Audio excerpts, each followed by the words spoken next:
Welcome to the Genius Factory. Enjoy the video. You start by confirming registration documents and activating your Gstin on the portal. Once done, use PAN and Aadhaar to complete OTP validation. Make sure your business address matches the GST record.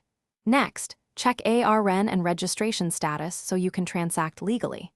After activation, note the 15-character Gstin and save JSON/PDF certificates. This step matters because downstream processes, invoicing, returns, credit claims, rely on a correct and active Gstin linked to your PAN and business details.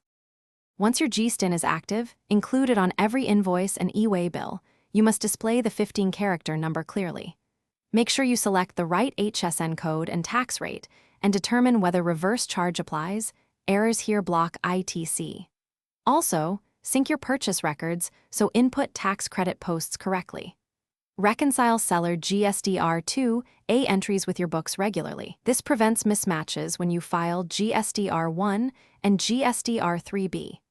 Accurate use now avoids penalties and denied credits later. You finish by reconciling ledger totals, then file GSDR1 and GSDR3B.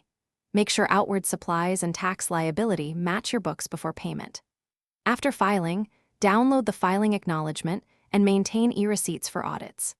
If returns show mismatched ITC or Gstin discrepancies, first recheck invoice data, then use amendment routes or contact the GST help desk for rectification. A quick troubleshooting tip: if your Gstin isn't found, verify spelling, principal place PIN code, and PAN linkage before escalating. Thanks for watching. If you found this helpful, don't forget to like and subscribe.